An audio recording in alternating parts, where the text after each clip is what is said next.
शिक्षणाची राख रांगोळी या पुस्तकाचा शब्द आपण पाहणार आहोत. चला तर मग सुरू करूया.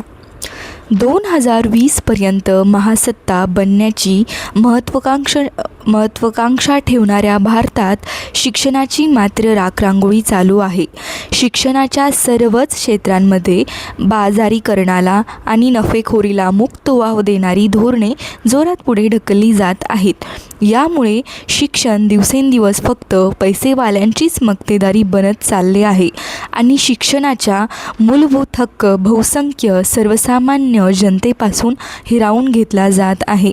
जागतिकीकरणाच्या नावाने संपूर्ण अर्थव्यवस्थाच मुठभरांच्या फायद्यासाठी चालवली जात असताना शिक्षणाची क्षेत्रही त्याला अपवाद राहिलेले नाही. शिक्षणाच्या मूलभूत अधिकाराच्या कायद्यापासून ते विदेशी विद्यापीठांच्या कायद्यापर्यंत अनेक कायदे आणि धोरणे शिक्षणाच्या व्यापाराला प्रोत्साहन देण्यासाठी बनवली जात आहेत. याचाच परिणाम म्हणजे सार्वत्रिक उत्तम दर्जाचे मोफत आणि समान शिक्षण आज सर्वसामान्यांच्या स्वप्नाचाही भाग राहिलेले आहे. जनता पुन्हा अज्ञानाच्या अंधाराकडे ढकलली जात आहे. शिक्षण क्षेत्रात होत असलेल्या जनविरोधी बदलांचा आढावा घेणारी ही पुस्तिका आहे. तर या पुस्तिकेबद्दल आपण 4 शब्द पाहूया.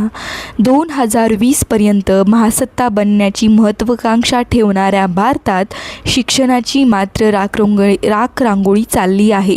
देशातील मोठमोठे उद्योगपती, प्रसारमाध्यमे, राजकारणी, प्रशासन आणि त्यांचे भाट एकत्र येऊन भारताला ज्ञानाची महासत्ता बनण्याचा गमजा मारत आहेत. परंतु थोडे जरी डोळे उघडे करून बघितले तरी लक्षात येते की भारतातील शिक्षण क्षेत्राची घोर अंधाराकडे वाटचाल चालू आहे. शिक्षण दिवसेंदिवस फक्त पैसेवाल्यांचीच मक्तेदारी बनत चालले आहे. विषम संधी देणारे, भेदभाव करणारे, गुलाम मानसिकतेचे कामगार निर्माण करणारे, समाजाच्या गरजेकडे दुर्लक्ष करून फक्त उद्योगधंद्याच्या गरजेकरिता दिले जाणारे बाजारीकरण झालेले अतिशय महागडे शिक्षण हे आजचे वास्तव आहे. शिक्षणाचा हक्क अतिशय बेमालूमपणे जनतेकडे हिरावला जात आहे. पण आज जेव्हा मुले शिकत नाहीत किंवा शाळांमध्ये अनेक समस्या दिसतात तेव्हा सर्वसामान्य माणूस स्वतःच्या नशिबाला किंवा मुलांनाच दोष देताना दिसतो. खरे तर शिक्षण क्षेत्रात आज दिसणाऱ्या बहुसंख्य समस्यांची पाळेमुळे शासनाच्या धोरणांमध्ये आहेत. सरकार शिक्षणाच्या जबाबदारीतून हात काढून घेत आहे आणि शिक्षणाच्या बाजारीकरणाला उत्तेजन देत आहे. दुर्दैव हे की देशाच्या विकासाच्या खोट्या बातांनी जनतेला इतके भुलवून ठेवले आहे की हे वास्तव सहजासहजी लक्षात येत नाही. जागतिक बँकेच्या व जागतिक भांडवलदारांच्या दबावाखाली शासकीय धोरणे शिक्षणाच्या संपूर्ण बाजारीकरणाकडे वळत आहेत. पूर्व प्राथमिक शिक्षणापासून ते उच्च शिक्षणापर्यंत सर्वस्तरीय शिक्षणाच्या शासकीय धोरणांमध्ये होत असलेले बदल जनतेला शिक्षणाच्या हक्कापासून अधिकाधिक वंचित करत चालले आहेत. जनता पुन्हा एकदा अज्ञानाच्या काळ्या भूतकाळाकडे ढकलली जात आहे. कोणत्याही विकसित समाजाचे पहिले लक्षण आहे सार्वत्रिक उत्तम दर्जाचे शिक्षण.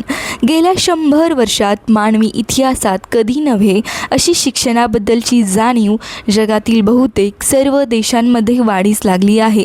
गेल्या 100 वर्षातच विज्ञानाने अभूतपूर्व प्रगती केली आहे. माहिती, तंत्रज्ञान, इंटरनेट आणि संगणकाने जर जगातील सर्व ज्ञान टेबलावर मावेल अशी परिस्थिती निर्माण केली आहे.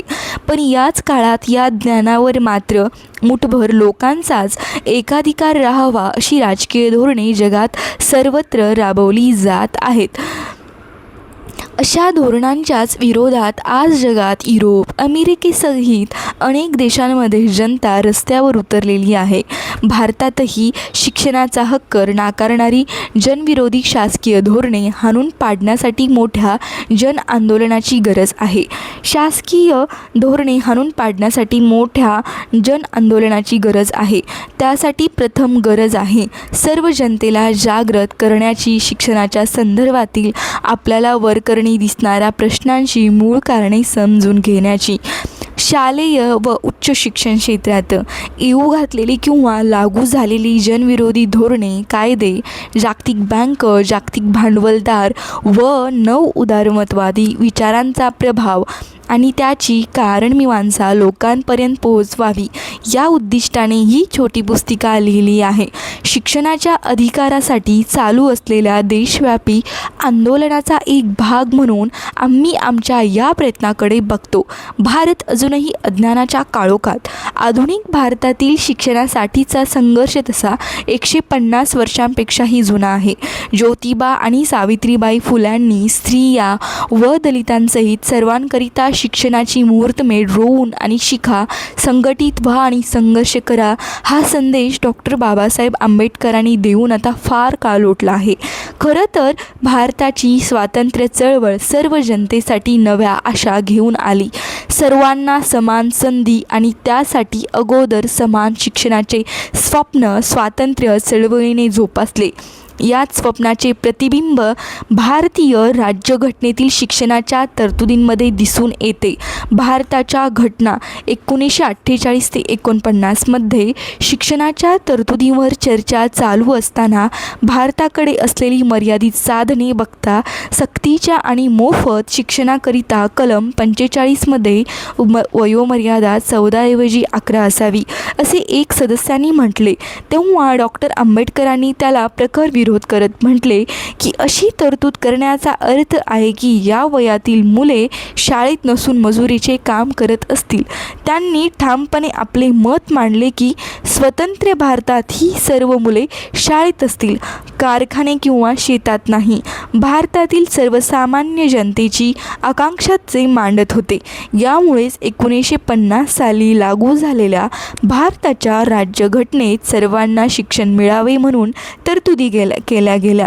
घटनेच्या कलम 45ने शासनाला नावाखाली होणारी बोगस पदव्यांची फसवणूक, मुलांच्या खांद्यावर पुस्तकांचे वाढते ओझे आणि डोक्यावरचे घोकमपट्टीचे ओझे, मुले शिकत नाहीत किंवा अधिक मार्क मिळत नाहीत म्हणून कायम तणावाखाली असणारे बहुसंख्य पालक, वस्त्यांमधून शिक्षण न घेता टवाळखोरी करणारी मुले, विविध दर्जाच्या आणि त्याच प्रमाणात फी घेणाऱ्या खाजगी शाळा, खोऱ्याने पैसे ओढणारे कोचिंग क्लासेस, दर्जाहीन आणि मूल्यहीन शिक्षण सेवक या गोंडस नावाने चाललेली शिक्षकांची क्रूर पिळवणूक, शिक्षकांची आणि शिक्षकी पेशाचे केले गेलेले अवमूल्यन, दिवसरात्र शाळा, कॉलेज आणि क्लासमध्ये सर्व आयुष्य शिकण्यात घालवणारी मुले, दर्जाहीन शिक्षक, कॉलेजात न शिकवता खाजगी शिकवणी घेणारे प्राध्यापक, IIT पासून ते गल्लीतल्या महाविद्यालयात वरचा नंबर येण्यासाठी चाललेली गळेकापू स्पर्धा, हे सगळं करूनही रोजगाराची शाश्वती नसलेले आयुष्य आणि तणावाखाली पिचणारे व आत्महत्या करणारे विद्यार्थी, एक नाही हजारो प्रश्न असलेले हे आहे आजच्या शिक्षण क्षेत्राचे चित्र. शिक्षण व्यवस्थेबद्दलचे प्रश्न अनेक प्रकारचे असले तरी भारतातील बहुसंख्य अशा सर्वसामान्य जनतेचा विचार केला तर दुरावत चाललेली शिक्षणाची संधी हा सर्वात महत्त्वाचा प्रश्न ठरतो. अतिशय महागडे होत चाललेले शिक्षणाच्या कमी होत जाणाऱ्या संधी, सरकारी शिक्षण व्यवस्थेचा दिसणारा विध्वंस, खाजगीकरणामुळे वाढत चाललेली शिक्षणाच्या दर्जातली विषमता यासारखे प्रश्न सर्वसामान्य लोकांच्या दृष्टीने सर्वात महत्त्वाचे आहेत, कारण ते सर्व संधीशी जोडलेले आहेत. संधीच नसेल तर पुढच्या समस्या गौणच ठरतात. महागड्या शिक्षणाचा परिणाम म्हणूनच आज बहुसंख्य गोरगरीब जनता शिक्षणापासून दूरच आहे. या महत्त्वाच्या प्रश्नांचा मुळाशी आहे पैशांच्या आधारावर चाललेले शिक्षण आणि शिक्षणाचा व्यापार. स्वातंत्र्य चळवळीने ज्या समान संधीचे स्वप्न जनतेला दाखवले होते त्याचे हे भीषण वास्तव आज दिसून येत आहे. कोणताही आधुनिक समाज आपल्या पुढील पिढीच्या शिक्षणाकडे असे गुन्हेगारी स्वरूपाचे दुर्लक्ष कसे करू शकतो आणि ही परिस्थिती बदलायची असेल तर कशी? सध्याच्या परिस्थितीची कारणे समजून घेण्याअगोदर शिक्षण व्यवस्था कशी असली पाहिजे यावर एक वापोह पुढील प्रकरणात पुढील प्रकरणात समान शिक्षण का व कसे हे आपण पुढील प्रकरणात म्हणजे भाग 2मध्ये शिक्षणाची राख रांगोळी भाग 2मध्ये आपण पाहणार आहोत. तोपर्यंत बाय.